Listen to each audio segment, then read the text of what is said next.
Ok, on commence. Alors, le volley club Sarbo. Parce que ce soir, c'est trop super, je te remercie, Lina, super. Il a été créé en septembre 2014. Il y a des personnes ce soir qui sont avec nous depuis des années. Il y a des personnes qui vont le découvrir. Attention, Jean-Michel, t'es l'assistant. Vas-y, Jean-Michel, tu peux passer. Je disais, ce soir, malheureusement, le fondateur du club avec moi, Pierre Bogaté, pour des raisons de santé, ne sera pas présent avec nous. Mais il est tout cœur avec les personnes du club. Il vous remercie toutes et tous de votre soutien, de votre accompagnement et de votre présence ce soir, parce que cette soirée, c'est ce que je disais tout à l'heure, c'est pas seulement on vient faire un repas, on vient pour un projet qui s'appelle le projet Road to Paris 2024, ici. C'est-à-dire que notre section volley assis qui est présente ce soir, qui est la plus représentée de France, c'est-à-dire 41 personnes, avec une mixité, de l'inclusion, avec des personnes en situation de handicap, des personnes avec des pathologies chroniques, toute forme de handicap. Même ce matin, c'était formidable parce que c'est la première fois que j'ai fait jouer un jeune non-voyant au volley assis. Voilà. Donc ça nous arrive plein de choses dans notre vie et ce matin, encore une fois, une découverte. Et puis, des personnes entre guillemets valides, des sections jeunes, parce que on ne fait pas que du volley assis. Il y a quelques années, c'était toujours le volley assis Sarbo, mais non, c'est le volley club Sarbo. La section jeune, elle est là, regardez. Elle vient de la résidence Hermann Chatrian, c'est-à-dire qu'elle a, pour certaines personnes, plus de 70, 80, 90, certaines 60. Donc, je les appelle affectueusement les mamies volées et les papis volés, hein, je me permets. Voilà. Donc ça, c'est vraiment les plus jeunes dans la tête, hein, parce que quand je leur fais faire des jeux, ils trichent, ils veulent gagner, ils veulent battre l'autre, et ils sont pas contents si ils ont pas battu l'autre. Voilà. Mais c'est un plaisir fou depuis des années. Et puis bien sûr, derrière là, j'ai tous les schtroumpfs du club, c'est-à-dire tous les jeunes. Alors on a les absents, puisque on fait des sections qui démarrent dès l'âge de 5 ans, 5, 10 ans, 11, 17 ans. Et puis nos moins en moins jeunes, c'est-à-dire les plus de 18 ans, 24 ans, 25 ans, avec toujours cette philosophie de mixité. Des personnes aussi comme Simon ou d'autres personnes qui peuvent venir s'entraîner, c'est-à-dire qu'on fait de l'inclusion à tous les âges. Et je voulais juste commencer par ça. Regardez, ça, c'est le volley club, ça. En fait, quand je l'ai créé, ce club, j'ai contacté mon ami, si tout le monde voit, regardez, il est bien, il est à droite, regardez, mon ami Bira, qui est un Brésilien. Et quand ce monsieur, je le contacte, c'est un ami, je lui dis, écoute, le club de mes rêves, je veux le créer maintenant, adapté à tout le monde.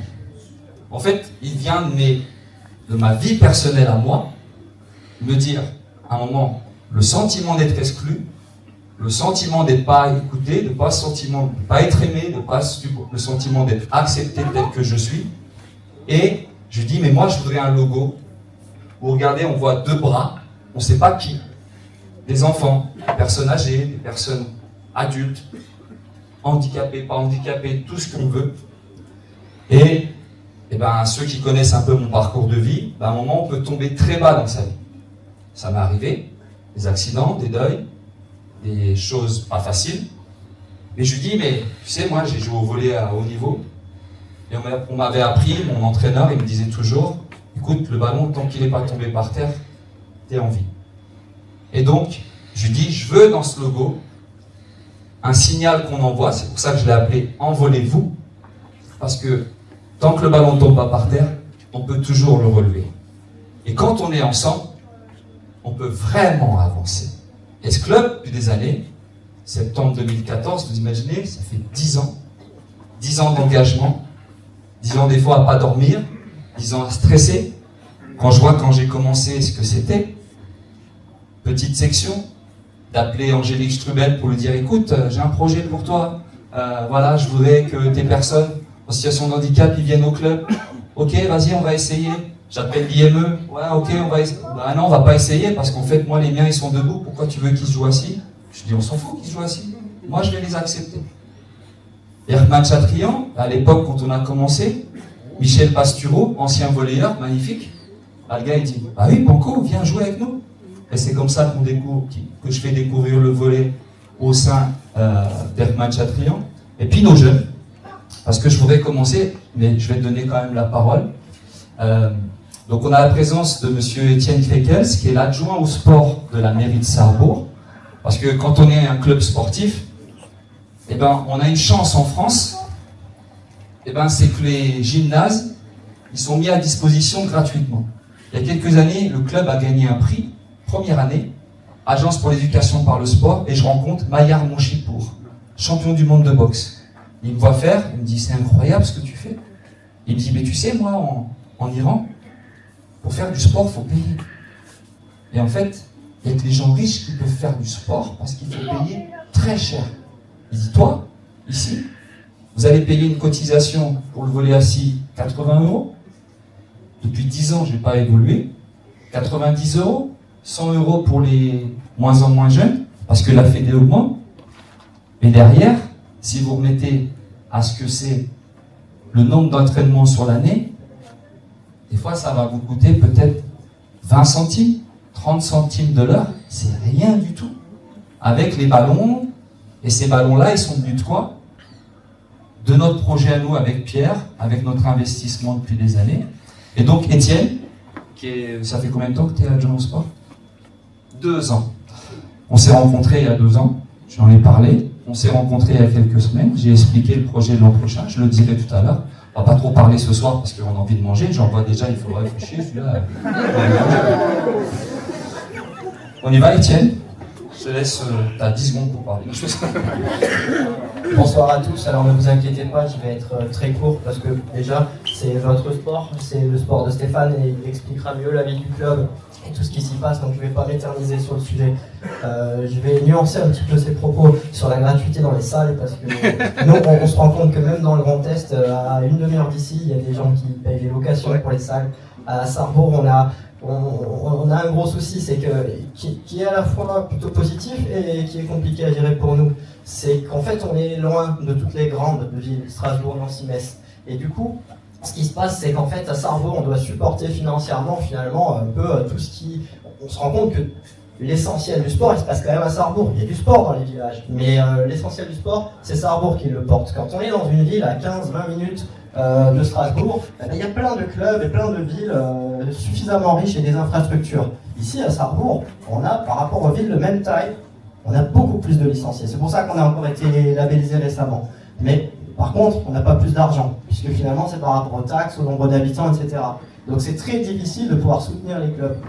Alors on a du mal, effectivement, à les sponsoriser toutes à leur juste valeur, surtout quand on a un club professionnel. On est très fiers d'en avoir un, c'est le club de handball à Sarrebourg. Et c'est vrai que c'est difficile de donner beaucoup à chaque club.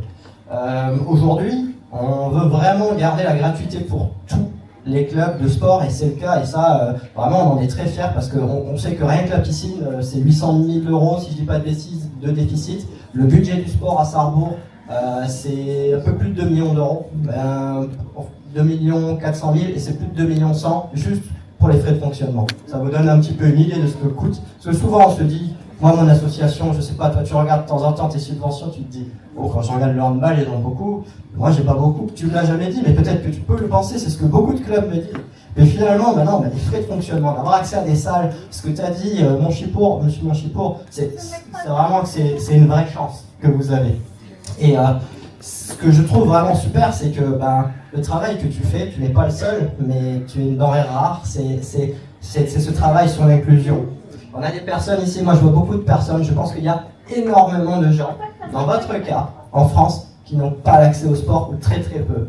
Je disais tout à l'heure à Stéphane, je crois qu'il y a beaucoup de gens ici, ils n'auraient jamais pu jouer avec un ballon finalement. Pas parce qu'ils ne le peuvent pas parce que vous ne pouvez pas, vous le prouvez que vous en êtes capable et que vous pouvez, mais simplement parce qu'on est souvent exclu.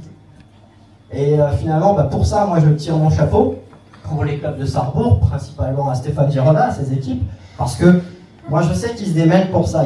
Lui, il s'en souvient plus. Mais moi aussi, j'ai monté ma boîte en septembre 2014. Et au début, il est venu me voir pour que je le sponsorise. Et quand j'ai monté ma boîte, j'avais pas beaucoup d'argent, mais il m'avait parlé de son projet. Je lui avais quand même donné quelque chose.